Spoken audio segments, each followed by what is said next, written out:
Hello everyone, मैं हूं रिंकू चौधरी और रिंकू स्टडी पॉइंट में आपका हार्दिक स्वागत है। पिछली कक्षा में अपन मेंडलीफ की आवर्त सारणी के बारे में पढ़ रहे थे। आज अपन पढ़ने वाले हैं आधुनिक आवर्त सारणी अर्थात मोजले की आवर्त सारणी।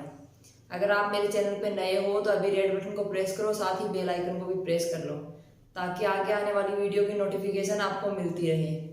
चलो आज स्टार्ट करते हैं आधुनिक आवर्त सारणी। हेडिंग लगाओ, आधुनिक आवर्त सारणी।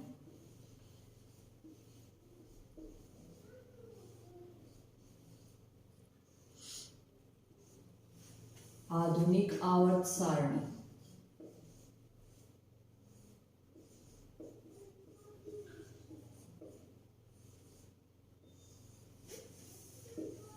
आधुनिक आवर्त सारणी में 18 वर्ग और 7 आवर्त हैं।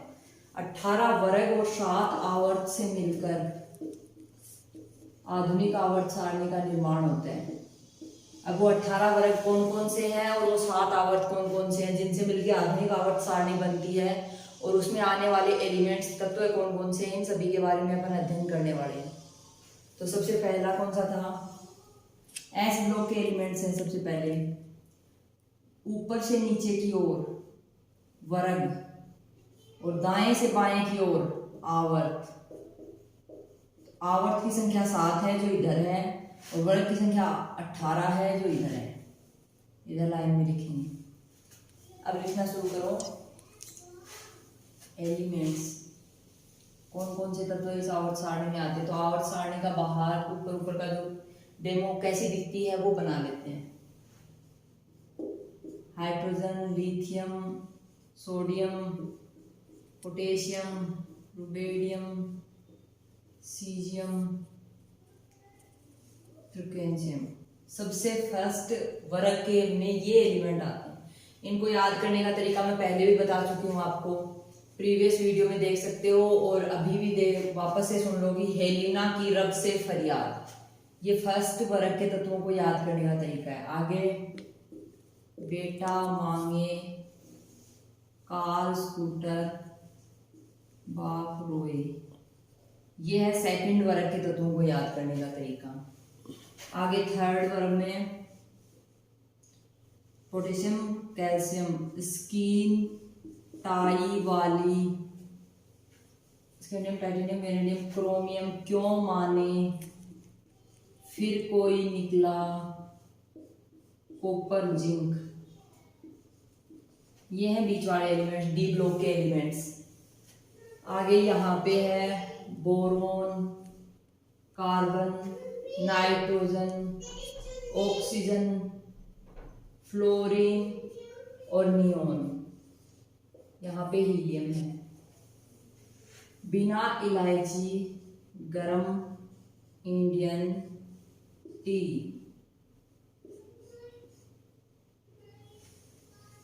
काशी गए शंकर प्रभु, ये वाला।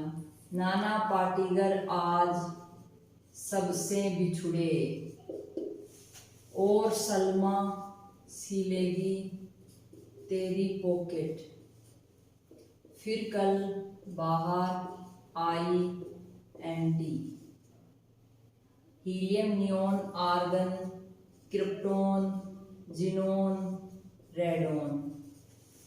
ये कुछ एलिमेंट्स हैं और ये आवर्त सारणी याद करने का तरीका है। यहाँ से रुबेडियम, स्ट्रोंसियम, यूट्रियम, जिरकोनियम, इनको याद करने का है। ए जरा नवाब मोहित, रुके रहो, पढ़ेंगे आज कोड़े। पढ़ेंगे, ए जरा नवाब मोहित, रुके रहो, पढ़ेंगे आज कोड़े। कोड़े। ए जरा नवाब मोहित, रुके रहो, पढ़ेंगे आज कोड़े। एक एलिमेंट छूट गया लग रहा है इसमें। कौन सा छूट गया? या एग्जिट हो गए? नहीं, scandium, titanium, vanadium, chromium, manganese, iron, cobalt, निकल, कॉपर, जिंक। हाँ, ये जरा नवाब मोहित, रुके रहो, पढ़ेंगे आज कोड़े। अच्छा, तुम, ये जरा नवाब मोहित, तुम रुके रहो, तुम तुम रह गया मोलिब्डेनम के बाद। ये जरा नवाब मोहित तुम रुके रहो, पढ़ेंगे आज कोड़े। ये तिरछा हो गया, बीच से अंडरलाइन करोगे, लाइनिंग करेंगे तो दिक्कत होगी। में पढ़ेंगे आज कोड़े, ये है।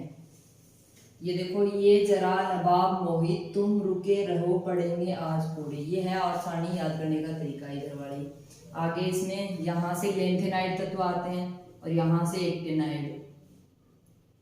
इनको 58 से लेके और 71 तक के तत्वों को, लेंथेनाइड तत्वों को बाहर एफ ब्लॉक में रखा गया है। इसी प्रकार एक्टिनाइड तत्व हैं जो 90 से लेके 90 से लेके 103 तक के तत्वों को बाहर रखा गया है। ये लेंथेनाइड तत्व हैं, ये लेक्टिनियम से स्टार्ट होके लुरेंसियम तक चलते हैं, और एक्टिनाइड तत्व है वो एक्टिनियम से स्टार्ट होके एलआर तक चलते हैं। इनको बाहर रखा गया है एफ ब्लॉक में। एल से स्टार्ट होने वाले लेंथेनाइड और एसी से स्टार्ट होने वाले एक्टिनाइड तत्व कहलाते हैं।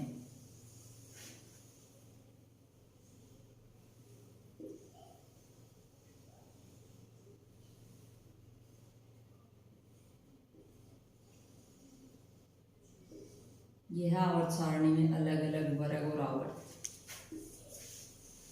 ऐसी दिखाई देती है। आवर्त सारणी, आधुनिक आवर्त सारणी, मोजरे की आवर्त सारणी में इतने सारे एलिमेंट्स ज्ञात नहीं थे जो अपन पहले पढ़ चुके हैं।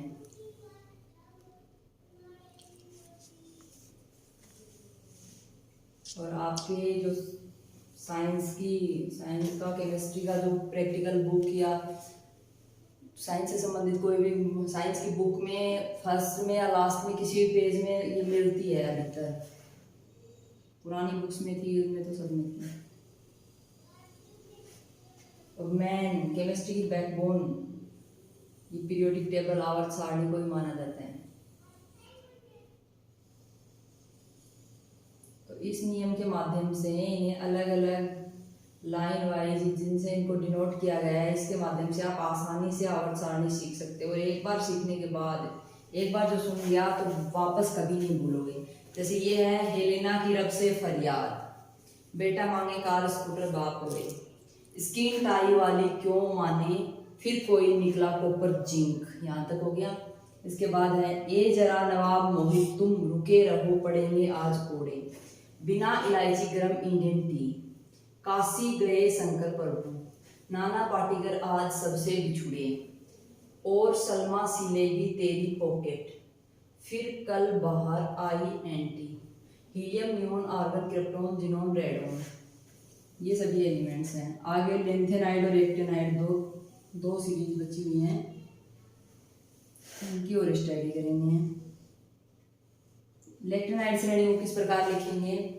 ला हफ्ता, ला तो एले हो गया, हफ्ता हफ्ता वरना रे, ला हफ्ता वरना रे, ओस में इधर से पिटाई और होगी, ला हफ्ता वरना रे, ओस में इधर से पिटाई और होगी, इधर से पिटाई और होगी। ये गोल्ड है और ये मरकरी है, तो ये भी टर्म्स आपको याद होगी। ला हफ्ता वरना रे, ओस में इधर से पिटाई और होगी, ये सभी याद है। एक्टिनाइड श्रेणी, एक्टिनाइड श्रेणी में देखो क्या है, एक्टिनियम सबसे पहले है। एक्टिनाइड श्रेणी एसी की रूफ में दबकर, या फिर उस एक पागल था उस प्रकार कर सकते हो। एक तो दो टर्म्स है इसके लिए, एसी की रूफ में दबकर सगे भाई हंस मस्त 10 रोग उगेंगे, ये वाला, और वो एक पागल था वो दूसरा था। एसी की रूफ में दबकर सगे भाई हंस मत 10 रोग उगेंगे, एसी की रूफ में दबकर सगे भाई हंस मत, सगे भाई हंस मत 10 रोग उगेंगे, 10 रोग उगेंगे।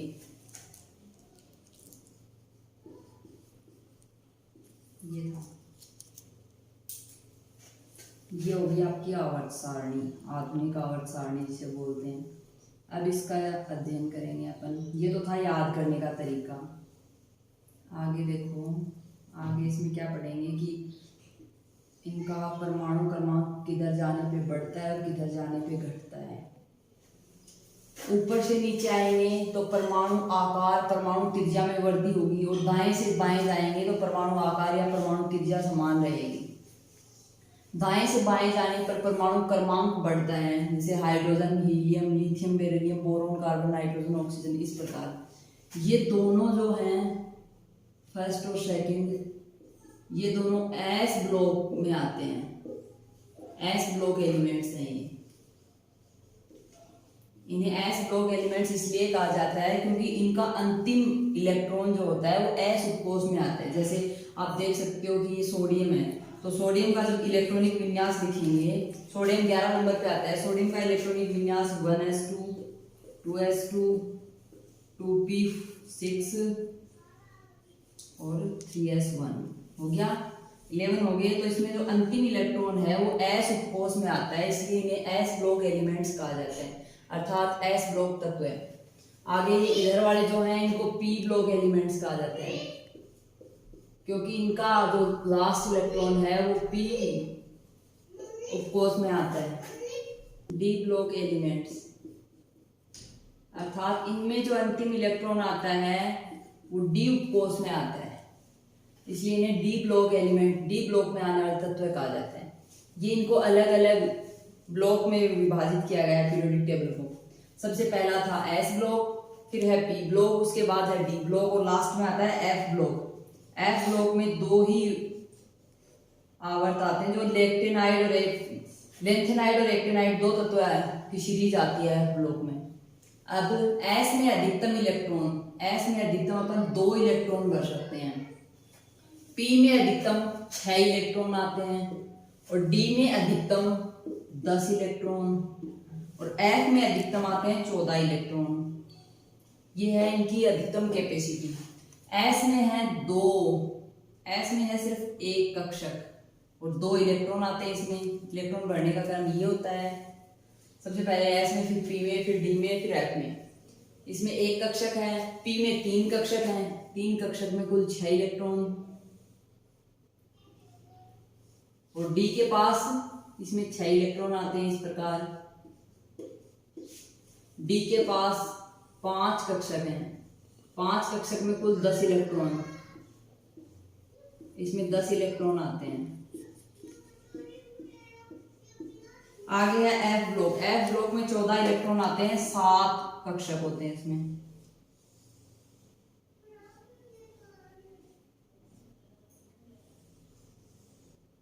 इसमें 7 कक्षक हैं, 7 कक्षक में कुल 14 इलेक्ट्रॉन, प्रत्येक कक्षक में 2 इलेक्ट्रॉन भरे जाते हैं। आगे इलेक्ट्रॉनिक विन्यास पढ़ेंगे, इलेक्ट्रॉन के भरने का क्रम की सबसे पहले इलेक्ट्रॉन कौन सी कक्षा में जाएगा, उसके बाद कौन सी में जाएगा, ये अपन आगे पढ़ने वाले हैं।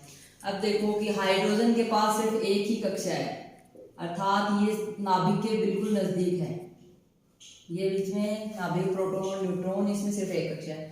अब है क्योंकि एक पहली कक्षा में 2 इलेक्ट्रॉन, तो हाइड्रोजन के पास तो एक ही इलेक्ट्रॉन है, तो एक ही कक्षा। आगे लिथियम, लिथियम के पास 3 इलेक्ट्रॉन है, तो इसके पास 2 कक्षाएं होंगी, पहली कक्षा में 2 और दूसरी में 1 हो गया। आगे सोडियम है, सोडियम में देखो 3 कक्षाएं हैं, पहली में 2 इलेक्ट्रॉन, दूसरी में 8 और तीसरी में 1, 8 और 2 10 और 1 11, इस प्रकार टोटल 11 इलेक्ट्रॉन है सोडियम में। इसके पास 2 हैं कक्षाएं, इसके पास 1 ही है, बीच में नाभिक बना दिया आपको समझने में दिक्कत ना हो। और सोडियम के पास है 3, इस प्रकार। इसी प्रकार पोटेशियम के पास, इसका इलेक्ट्रॉनिक विन्यास लिखोगे तो आप अलग से देख सकते हो कि इसके पास 4 कक्षाएं हैं, सबसे पहली कक्षा में 2 इलेक्ट्रॉन, दूसरी में 8, तीसरी में 8 और लास्ट वाले में 1 इलेक्ट्रॉन। 19 नंबर पे आता है पोटेशियम, इसमें 2, इसमें 8, 2, 8, 8 और 1। इसी प्रकार इसमें चलोगे तो इसमें 5 कक्षाएं हैं। तो इससे क्या पता चल रहा है कि जब वर्ग में ऊपर से नीचे आते हैं, 5 हो गई। अब सीजियम, इसमें 6 कक्षाएं हैं,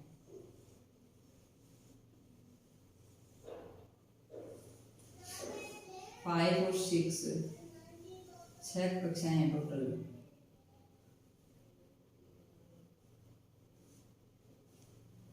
प्रोबेडियम में 5, सीजियम में 6 और फ्रीक्वेंसियम में 7।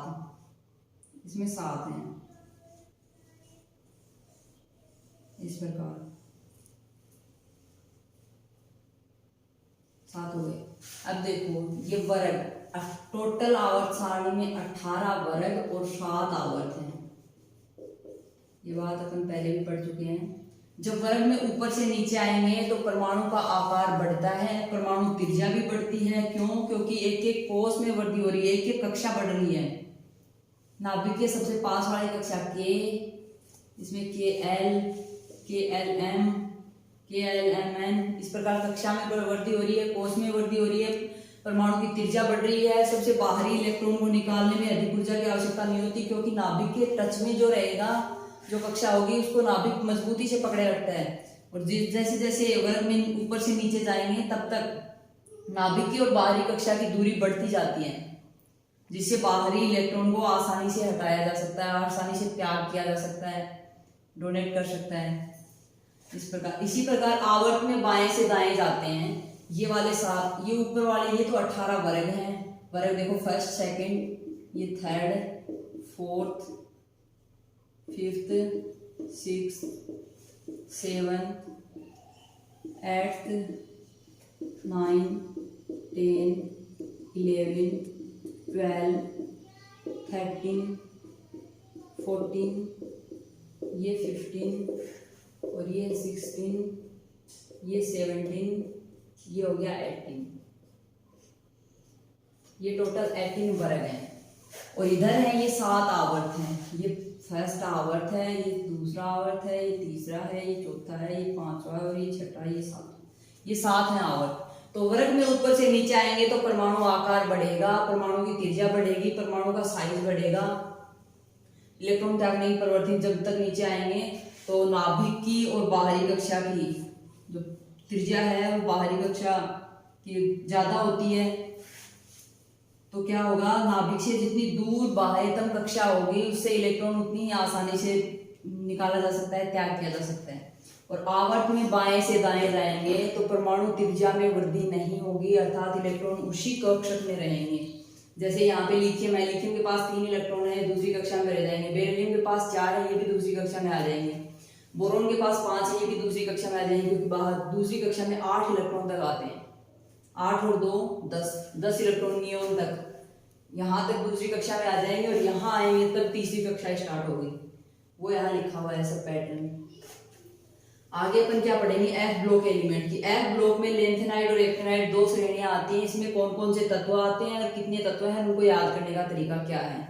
साथ में इधर कुछ बचे हुए हैं, ये 3-4 ये आपको अलग से याद रखने होंगे, इनकी खोज बाद में हुई थी। यूयूबी के बाद में यूयूपी, एलवी, यूयूएस,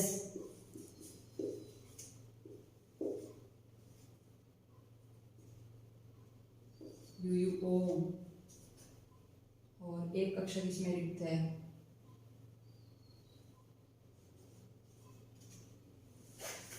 इन तत्वों की, ये सभी तत्व हैं। आगे एफ ब्लॉक एलिमेंट। एफ में 2 आते हैं, लेंथेनाइड और एक्टिनाइड। अब लेंथेनाइड लेंथेनम से स्टार्ट होने वाले लेंथेनाइड तत्व है, और एक्टिनियम से स्टार्ट होने वाले एक्टिनाइड तत्व है। लेंथेनाइड सीरीज में कौन कौन से आएंगे, ये एफ ब्लॉक में 14 इलेक्ट्रॉन भरे जा सकते हैं। इसमें 7 कक्षक हैं, ये चीज नोट कर लेना। ये हटा रही हूं।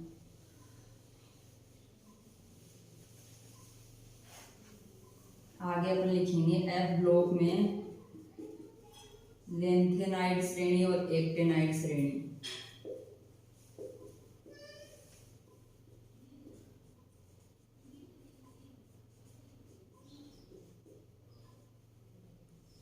एक्टिनाइड श्रेणी, लेंथेनम यहाँ आ गया, यहाँ नीचे वाले में एक्टिनियम आएगा। इनको याद करने का तरीका कौन सा था, लालू, सिंधु, प्रमोद, नंदू, पेम, सेम यूरोप के गुंडे हैं, टब ऑफ डाई से होकर इराक के तमाम युवाओं को लूटते हैं। ये सभी जो अपन ने पहले एक वीडियो में पढ़ा है, पूरा आवर्त सारणी याद करने का मेथड उसमें। तो लिखो लालू, सिंधु, प्रमोद, नंदू, पेम सेम, पेम लालू सिंधु प्रमोद नंदू, पेम सेम यूरोप के गुंडे हैं। टब ऑफ डाई से होकर, टब ऑफ डाई से होकर इराक के तमाम युवाओं को लूटते हैं।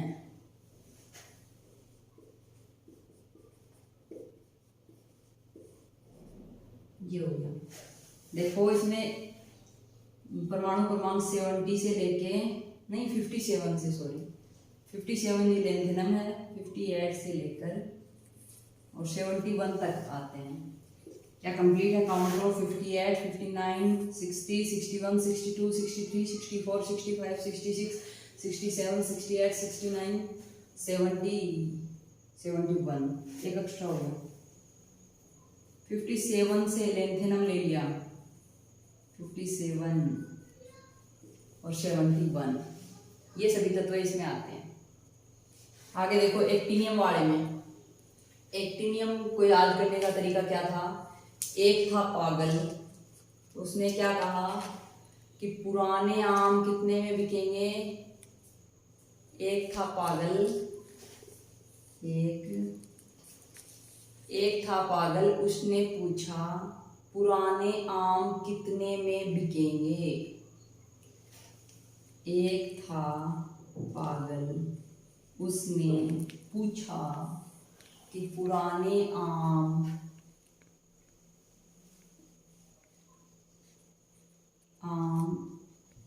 कितने में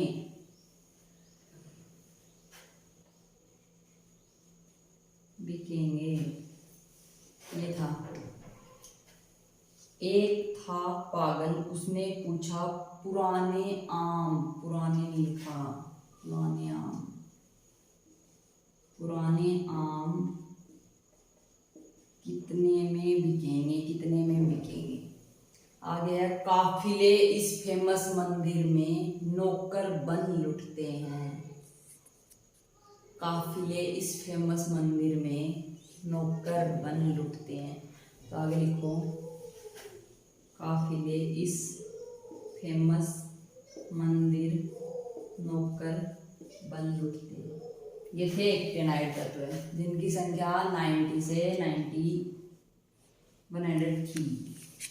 अब इनको भी काउंट करो, 9 से 89 से होंगे शायद, क्योंकि एक्टिनियम यहाँ 89 नंबर पे आता है और एक्टिनियम यहाँ भी दिया गया है।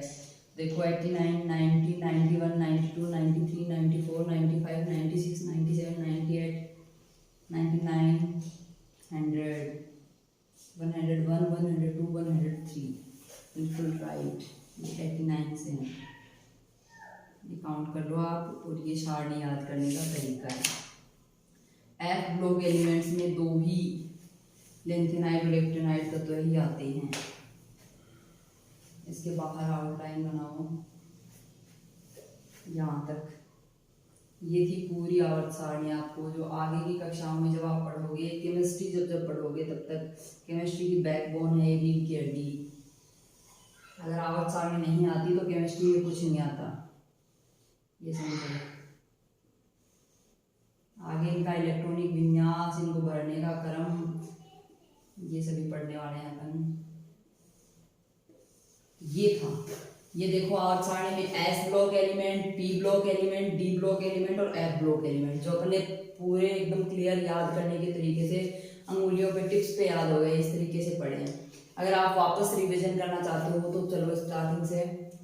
हेलिना की रब से फरियाद, बेटा मांगे कार स्कूटर बाप रोए, स्किन टाई वाली क्यों माने फिर कोई निकला कॉपर जिंक, ये जरा नवाब मोहित रुके रहो, तुम रुके रहो पढ़ेंगे आज कोड़े, ला हफ्ता वरना रे ओस में इधर से पिटाई और होगी, एसी की रूप में दबकर सगे भाई हंस मत 10 रोग उगेंगे।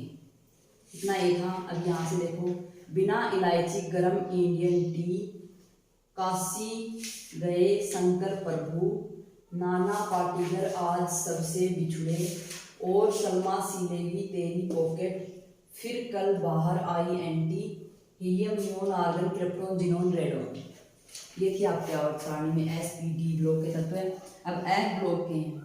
एफ ब्लॉक के तत्वों में लालू, सिंधु, प्रमोद, नंदू, प्रेम, सेन यूरोप के गुंडे हैं।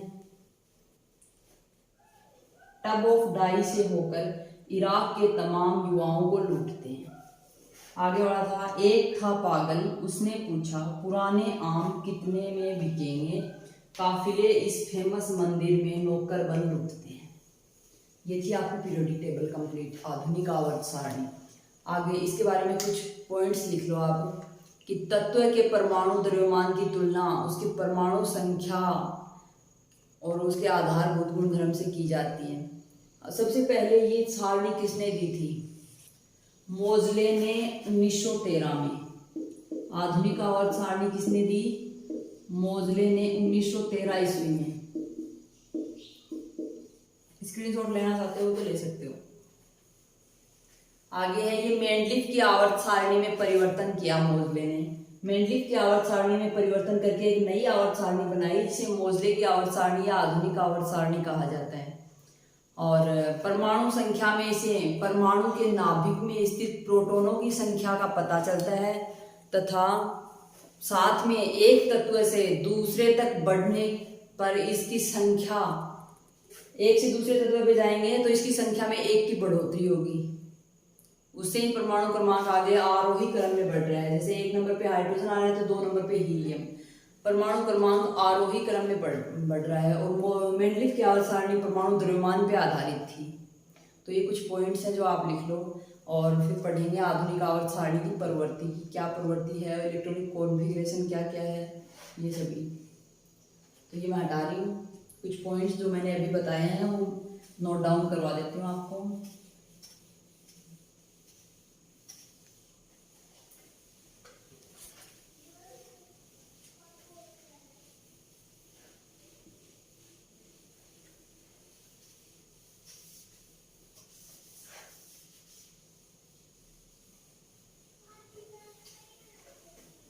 अब लिखो कि आधुनिक आवर्त सारणी सन 1913 में मोजले नामक वैज्ञानिक ने दी। आधुनिक आवर्त सारणी सन 1913 में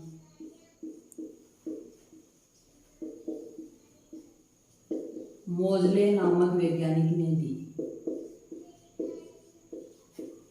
मोजले नामक वैज्ञानिक ने दी।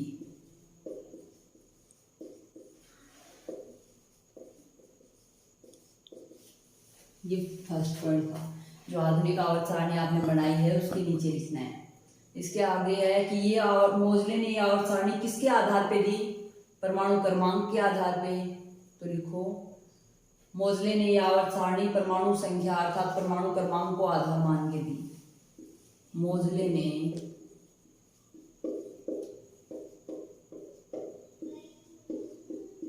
यह आवर्त सारणी परमाणु संख्या या परमाणु संख्या कोई दूसरा नाम क्या है? क्रमांक। यहाँ ब्रैकेट में लिख लेना परमाणु क्रमांक को आधार मानकर दी।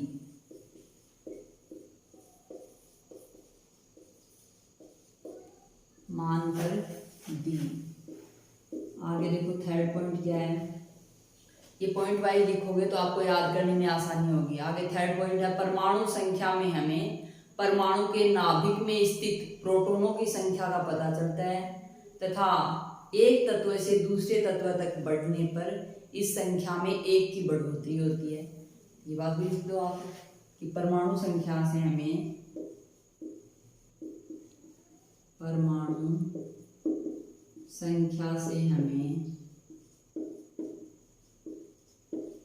क्या पता चलता है? परमाणु संख्या से हमें परमाणु के नाभिक में स्थित प्रोटॉनों की संख्या का, परमाणु के नाभिक में स्थित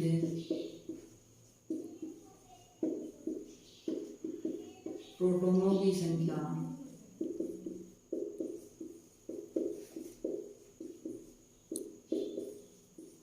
संख्या का पता चलता है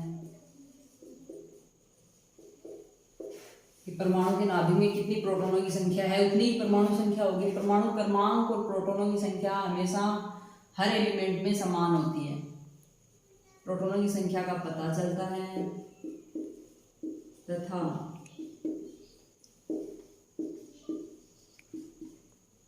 तथा जो परमाणु है, एक तत्व है, उससे दूसरे तक बढ़ने पर इस संख्या में एक की बढ़ोतरी होती है। एक तत्व से दूसरे तक बढ़ने में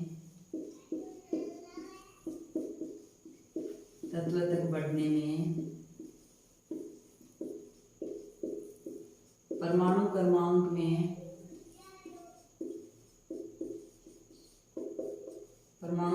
या परमाणु संख्या में परमाणु क्रमांक में एक की बढ़ोतरी होती है। एक की बढ़ोतरी किस प्रकार होगी, उदाहरण के माध्यम से समझते हैं। बढ़ोतरी देखो, एक तत्व है हाइड्रोजन और दूसरे तत्व की ओर बढ़ेंगे हीलियम, तो बढ़ने पे परमाणु क्रमांक में एक की बढ़ोतरी होगी। इससे आगे बढ़ोगे तो इसमें एक की बढ़ोतरी हो जाएगी, 2 हो गया। 2 से आगे बढ़ोगे तो एक की बढ़ोतरी हो जाएगी, 3 हो गया। 3 से आगे बढ़ोगे एक की बढ़ोतरी हो जाएगी, 4 हो गया। इस प्रकार एक एक की बढ़ोतरी होती है परमाणु क्रमांक में। आगे 4th पॉइंट देखो, ये हटा रही हूँ, आपको समझाने के लिए था।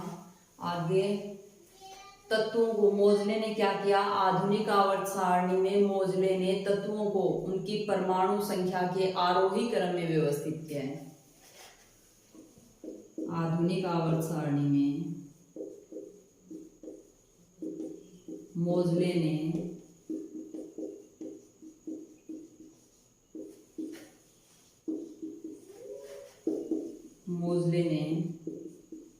तत्वों को उनके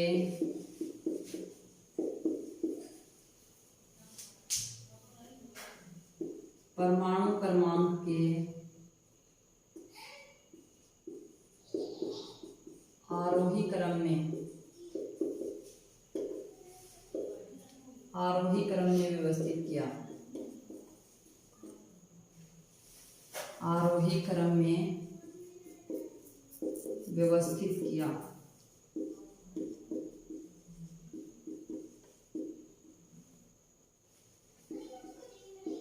आरोही क्रम कौन सा होता है, बढ़ता हुआ क्रम। बढ़ता हुआ क्रम एक के बाद एक, 1 2 3 4, जैसे परमाणु क्रमांक अपन लिखते हैं 1 2 3 4 5 6, एक के बाद एक आ रहा है पहले वाले की तरह। लेकिन मोजले ने क्या किया, परमाणु क्रमांक को आरोही क्रम, आरोही होता है बढ़ता क्रम, अवरोही होता है घटता क्रम, बढ़ता क्रम, आरोही क्रम है ये जिसमें इन्होंने व्यवस्थित किया है।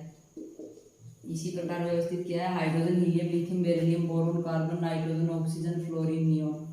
एक के बाद एक है, आरोही क्रम है, बढ़ता हुआ क्रम है, ये सभी। ये थी आधुनिक आवर्त सारणी के बारे में कुछ पॉइंट्स। आगे अपन पढ़ेंगे आधुनिक आवर्त सारणी की प्रवृत्ति और इलेक्ट्रॉनिक विन्यास। इलेक्ट्रॉनिक विन्यास, आधुनिक आवर्त सारणी में इलेक्ट्रॉन किस प्रकार भरे जाते हैं, वो चीज।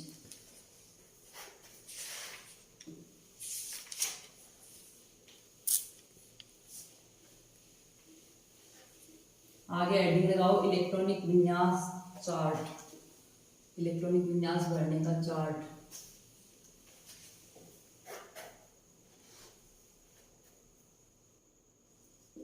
आधुनिक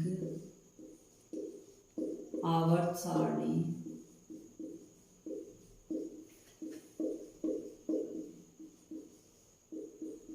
में इलेक्ट्रॉन भरने का क्रम या फिर इलेक्ट्रॉनिक विन्यास का क्रम,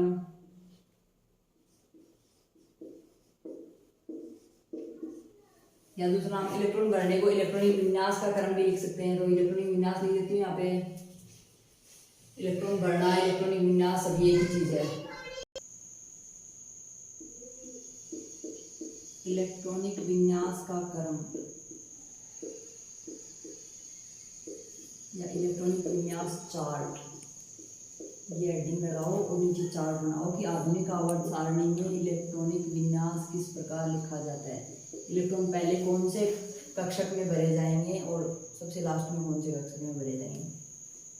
तो लिखो 1s 2s 2p 3s 3p 3d 4s 4p 4d 4f 5s 5p 5d 5f 6s 6p 6d 6f 7s 7p। सबसे पहले आएंगे इलेक्ट्रॉन 1s में, उसके बाद 2s में, 2s के बाद 2p में और उसके बाद 3s में, फिर 3p में 4s में, फिर 3d में 4p में और 5s में। ये इलेक्ट्रॉन इस प्रकार भरे जाएंगे। s में तो 2 इलेक्ट्रॉन भरेंगे अपन अधिकतम, p में कितने भरेंगे 6, d में भरेंगे 10 और f में भरेंगे 14। इसमें कक्षक होता है 1, इसमें होते हैं 3 और d में होते हैं 5, f में होते हैं 7। इस प्रकार f में होते हैं 7, 1 2 3 4 5 6 और 7 ये हैं। तो सबसे पहले 1s में इलेक्ट्रॉन आएंगे, उसके बाद 2s में, उसके बाद 2p 3s में, 3p 4s में, 3d के बाद इलेक्ट्रॉन आएंगे 4p में और फिर 5s में। देखो यहाँ पे 2p के बाद इलेक्ट्रॉन 3s में, यहाँ तक तो सही आ रहे हैं। उसके बाद 3p में इलेक्ट्रॉन भरने के बाद 3d में नहीं भरे जाएंगे, पहले 4s में आएंगे क्योंकि 4s की ऊर्जा कम होती है, इसलिए पहले s में इलेक्ट्रॉन भरे जाते हैं, उसके बाद 3d में। आगे देखो 4d 5p 6s 4f 5d 6p 7s 5f 6d 7p इनमें, फिर 6f 7d इनमें। इस प्रकार इलेक्ट्रॉन भरे जाएंगे। इलेक्ट्रॉन भरने का क्रम ये है। जैसे कार्बन ले लेते हैं, कार्बन 6 नंबर पे आता है, 6 नंबर पे आता है तो उसके लास्ट के जो इलेक्ट्रॉन हैं वो p में आएंगे। देखो कार्बन कितने नंबर पे आता है 6 नंबर पे। कार्बन का इलेक्ट्रॉनिक विन्यास क्या होता है 1s2 2s2 2p2। पहले s में इलेक्ट्रॉन आए 1s में, उसके बाद 2s में, उसके बाद 2p में। अब आगे कोई ऐसा एग्जाम्पल लो जिसमें ये 3s तक इलेक्ट्रॉन आ जाए, जैसे मैग्नीशियम। मैग्नीशियम कितने नंबर पे आता है, ये 6 पे है तो ये 12 पे, कार्बन 6 पे, मैग्नीशियम 12 पे। मैग्नीशियम में इलेक्ट्रॉनिक विन्यास किस प्रकार बढ़ा जाएगा 1s2 2s2 2p6 3s2। पहले 1s में इलेक्ट्रॉन, उसके बाद 2s में, उसके बाद 2p में, उसके बाद 3s में, 3s के बाद 3p में और 3p के बाद 4s में। जैसे स्कैंडियम ले सकते हैं। इसके बाद स्कैंडियम आता है 21 पे। 21 में इलेक्ट्रॉनिक विन्यास किस प्रकार भरोगे आप, ये 21 इलेक्ट्रॉन भरने टोटल, जिसमें मैंने आपको बता रखा है कि s जहां भी आएगा वहां पे 2 लिखोगे, p जहां आएगा वहां पे अधिकतम 6 लिखोगे, d जहां आएगा वहां पर अधिकतम 10 लिखोगे और f जहां आएगा वहां अधिकतम 14 लिखोगे। कैसे 1s 2s ये किस प्रकार लिखोगे, ये इधर है। अब 21 नंबर पे जो स्कैंडियम आता है उसका इलेक्ट्रॉनिक विन्यास लिखना है अपन को। तो 1s में 2 इलेक्ट्रॉन, 2s में 2, 2p में 6, 3s में 2, 3p में 6। आगे 3p के बाद 3d में ना लिख के 4s में लिखेंगे। 4s में 2, कितने हो गए 6 और 6 12, 12 और 6 18 19 20। हाँ, और एक इलेक्ट्रॉन बचा है वो 3d में जाएगा। तो ये स्कैंडियम का जो इलेक्ट्रॉनिक विन्यास लिखा है, इससे आई होप आपको समझ में आ गया इलेक्ट्रॉनिक विन्यास लिखना। सबसे पहले 21 आपको इलेक्ट्रॉन लिखने हैं। सबसे पहले 1s में 2 इलेक्ट्रॉन भर दिए, उसके बाद 2s में 2 भर दिए, 2p में 6, 3s में 2, 3p में 6, 3p के बाद इलेक्ट्रॉन सीधे 4s में आ रहे हैं। ये देखो यहाँ से 3p के बाद इलेक्ट्रॉन 3p के बाद इलेक्ट्रॉन सीधे 4s में आ रहे हैं, ना कि 3d में। तो यहाँ पे भी 4s है। इस चीज का खास ध्यान रखोगे आप। देखो ये तिरछी लाइनें जो कट कर रही हैं उसमें पहले एरो का निशान नीचे की ओर इसलिए दिया गया है कि पहले इसमें जाएगा ऊपर वाले में इलेक्ट्रॉन, उसके बाद नीचे वाले में आएगा। तो ये है 3p में इलेक्ट्रॉन पहले आएगा, 4s में उसके बाद आएगा, और 3d जो है उसमें 4s के बाद में आएगा इलेक्ट्रॉन। तो ये 3d में बाद में आ रहा है। 3d के बाद 4p में भरा जाएगा। जैसे यहाँ डी पे 10 इलेक्ट्रॉन के बाद आगे का जो 31 नंबर पे जो कंपाउंड आता है उसका गैलियम जर्मेनियम आते हैं, उनका जो इलेक्ट्रॉनिक विन्यास लिखोगे वहां डी कंप्लीट होके 4p में आ जाएगा इलेक्ट्रॉन, अंतिम इलेक्ट्रॉन। तो ये था इलेक्ट्रॉनिक विन्यास भरने का क्रम। अब है कि तत्वों को आवर्त सारणी में उनके इलेक्ट्रॉनिक कॉन्फ़िगरेशन के आधार पे रखा गया है, इलेक्ट्रॉनिक विन्यास के आधार पे ही रखा गया है। जिनका इलेक्ट्रॉनिक विन्यास अधिक है उन्हें आवर्त सारणी में आगे आगे रखा जाता है, जिनका इलेक्ट्रॉनिक विन्यास कम है उन्हें आवर्त सारणी में स्टार्टिंग में रखा जाता है। आवर्त सारणी इलेक्ट्रॉनिक कॉन्फ़िगरेशन पे आधारित है। इलेक्ट्रॉनिक विन्यास निकालते समय जब जो लास्ट में जो तत्व लास्ट में sp-df में जिसमें भी आएगा, जैसे ये इसमें कार्बन में लास्ट में p में इलेक्ट्रॉन आ रहा है, इसलिए ये p ब्लॉक का एलिमेंट है, इसलिए इसको p ब्लॉक में रखा गया। ये s में आ रहा है, अंतिम इलेक्ट्रॉन s आ रहा है ना 3s में। मैग्नीशियम में लास्ट का अंतिम जो 2 इलेक्ट्रॉन हैं ये s में भरे जा रहे हैं, इसलिए मैग्नीशियम को s ब्लॉक में रखा गया है। और इसी प्रकार स्कैंडियम में d में आ रहे हैं अंतिम इलेक्ट्रॉन, इसलिए इन्हें d ब्लॉक में रखा गया है। और जिस किसी एलिमेंट में अंतिम इलेक्ट्रॉन f ब्लॉक में आए या फिर f में आए, 1f 2f 3f तो होते ही नहीं है, इन 3 में तो f होते ही नहीं, 3 कक्षाओं में तो 4 से स्टार्ट होता है। अगर 4f में कोई इलेक्ट्रॉन आएगा तो वो तत्व f ब्लॉक का होगा। अर्थात जिस तत्व का इलेक्ट्रॉनिक विन्यास लिखते समय अंतिम इलेक्ट्रॉन 4f में भरा जाएगा वो f ब्लॉक में रखा जाएगा, तत्व f ब्लॉक एलिमेंट कहलाएगा। इसलिए अलग अलग ये जो पीरियोडिक टेबल के तार एक से एक कनेक्ट हो रहे हैं, जैसे पहले इलेक्ट्रॉनिक कॉन्फ़िगरेशन के आधार पर आवर्त सारणी लिखी गई है, अब लिख दी उसमें लास्ट में जो इलेक्ट्रॉनिक विन्यास लिखते समय लास्ट में जिस तत्व जिस उपकोष में जिस ब्लॉक में तत्व आ रहा है उसे उसी ब्लॉक में रख दिया गया है। अगर P में अंतिम इलेक्ट्रॉन भरा जाएगा तो P ब्लॉक का होगा, S में अंतिम इलेक्ट्रॉन भरा जा रहा है तो S ब्लॉक एलिमेंट कहलाएगा। आगे है आवर्त सारणी में वो जो 18 वर्ग हैं और 7 आवर्त हैं, जो बात आप पीछे पढ़ चुके हो आवर्त सारणी बताते टाइम मैंने रिवाइज की थी।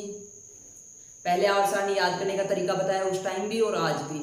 अब वापस से कि आधुनिक आवर्त सारणी में कुल 18 वर्ग और 7 आवर्त होते हैं, और जब ऊपर से नीचे जाते हैं तो एक एक कक्षा बढ़ती है, जो मैंने पीछे बता दिया था। अब उनको नोट डाउन कर लो, लिखो, इसका स्क्रीनशॉट लेना चाहते हो तो ले लो, उसके बाद आगे पढ़ेंगे। जो पीछे अपने कुछ बातें मौखिक रूप से की हैं उनको नोट डाउन करेंगे अभी।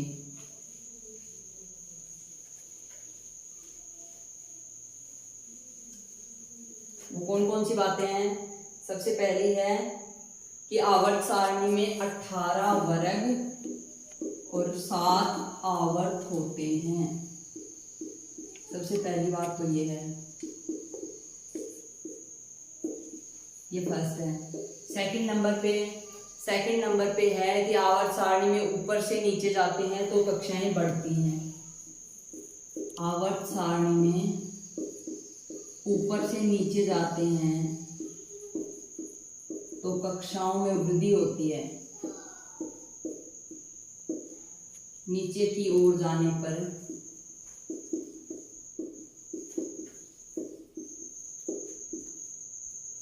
कक्षाओं में वृद्धि होती है, अर्थात कक्षाएं बढ़ती हैं। ऊपर से नीचे, जैसे आप पहले S ब्लॉक एलिमेंट आवर्त सारणी लिखी थी तब ये था ना सबसे पहला वर्ग, तो इसमें ऊपर से नीचे आ रहे थे तो कक्षाओं की संख्या में वृद्धि हो रही थी। हाइड्रोजन के पास एक ही कक्षा है, लिथियम के पास 2 कक्षाएं थी, सोडियम के पास 3 कक्षाएं थी, पोटेशियम के पास 4 कक्षाएं थी। इस प्रकार कक्षाओं में वृद्धि हो रही थी, ऊपर से नीचे आ रही थी। तो लास्ट में इसके पास 7 कक्षाएं हो गई थी। आगे देखो अगला पॉइंट क्या था। अगला पॉइंट है ऊपर से नीचे जाने पे परमाणु का आकार बढ़ता है। परमाणु बड़ा होगा, एक कक्षाएं बढ़ेंगी तो परमाणु का आकार बढ़ेगा। जैसे एक ही कक्षा है तो परमाणु का आकार इतना है, और 2 कक्षाएं हो गई तो परमाणु का आकार कितना हो गया, 3 हो गई तो और ज्यादा हो गया। नाभिक से लेकर बाह्यतम कक्षा के बीच की दूरी परमाणु आकार कहलाती है, परमाणु त्रिज्या। तो परमाणु का आकार बढ़ेगा। परमाणु के आकार बढ़ने के साथ साथ ऊपर से नीचे जाएंगे तब तो बढ़ेगा, और आवर्त में बाएं से दाएं जाएंगे तो परमाणु का आकार घटता है। ये दोनों चीजें एक दूसरे के विपरीत हैं, इनको याद रखना। और आगे था कि धातुएं आसानी से इलेक्ट्रॉन त्यागती हैं, क्योंकि नाभिक व अंतिम इलेक्ट्रॉन के बीच की दूरी यदि कम है तो इलेक्ट्रॉन को निकालने के लिए अधिक ऊर्जा की आवश्यकता होगी, और दूरी अधिक है तो आसानी से निकल जाएगा, कम ऊर्जा की आवश्यकता होगी। तो ये पॉइंट भी आप लिख सकते हो कि धातुएं इलेक्ट्रॉन त्यागती हैं आसानी से,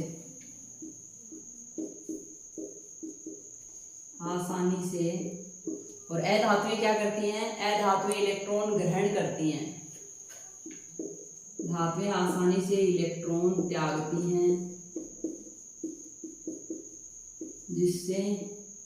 जिससे क्या होता है, क्यों त्यागती हैं, अपना अष्टक कंप्लीट करने के लिए बाह्यतम कोश में 8 इलेक्ट्रॉन हो जाए, नाभिक व अंतिम कोश के बीच की दूरी, अंतिम कक्षा के बीच की दूरी, जिससे नाभिक और अंतिम इलेक्ट्रॉन के बीच की दूरी, अंतिम कक्षा के बीच की दूरी, यानी को यदि नाभिक व अंतिम इलेक्ट्रॉन के बीच की दूरी कम है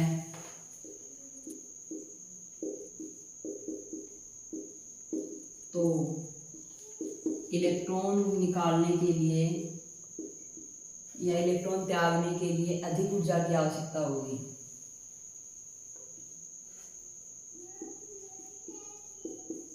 इलेक्ट्रॉन निकालने के लिए अधिक ऊर्जा की आवश्यकता होगी।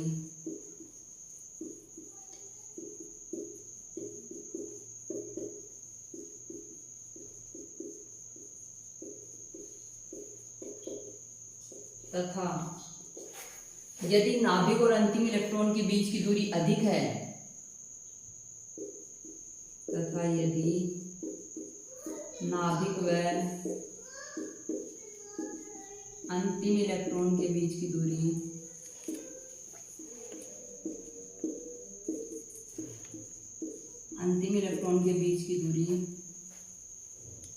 अधिक है,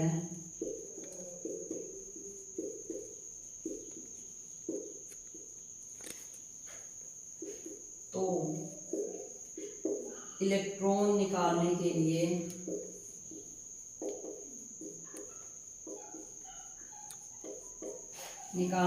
कम ऊर्जा की आवश्यकता होगी।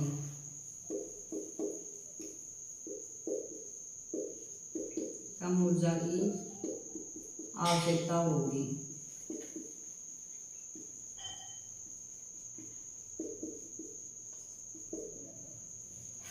क्या है, देखो कि धातुएं जब नाभिक है, ये कोई नाभिक है, इसमें प्रोटॉन और न्यूट्रॉन है, इससे और जो अंतिम इलेक्ट्रॉन है, जैसे अंतिम इलेक्ट्रॉन मान लो यहाँ पे है, तो नाभिक की और अंतिम इलेक्ट्रॉन की दूरी यदि कम है तो प्रबलता से नाभिक अपनी बाह्यतम कक्षा बाह्यतम इलेक्ट्रॉन को प्रबलता से पकड़े रखता है। तो जितनी दूरी कम होगी उतनी ही ऊर्जा अधिक लगानी पड़ेगी इससे इलेक्ट्रॉन लेने के लिए, इलेक्ट्रॉन निकालने के लिए। और यदि नाभिक से बाह्यतम इलेक्ट्रॉन की दूरी अधिक है, जैसे मानो इस वाली कक्षा से इलेक्ट्रॉन उन्हें निकालना है, तो ये दूरी बढ़ गई तो इसके लिए कम ऊर्जा की आवश्यकता होगी। इससे इलेक्ट्रॉन आसानी से निकल जाएगा, इससे आसानी से नहीं निकल पाएगा। ये चीज़ें अपन ने कुछ पढ़ी हैं। आई होप, मैं उम्मीद करूँगी ये टॉपिक आपको अच्छे से समझ में आ गया। और अगर आप मेरे चैनल पे नए हो तो चैनल को सब्सक्राइब करना, बेल आइकन को प्रेस कर लेना, ताकि डेली आने वाले वीडियो की नोटिफिकेशन आपको मिलती रहे। वीडियो देखने के लिए धन्यवाद। वीडियो को ज़्यादा से ज़्यादा लाइक और शेयर करें। Thank you.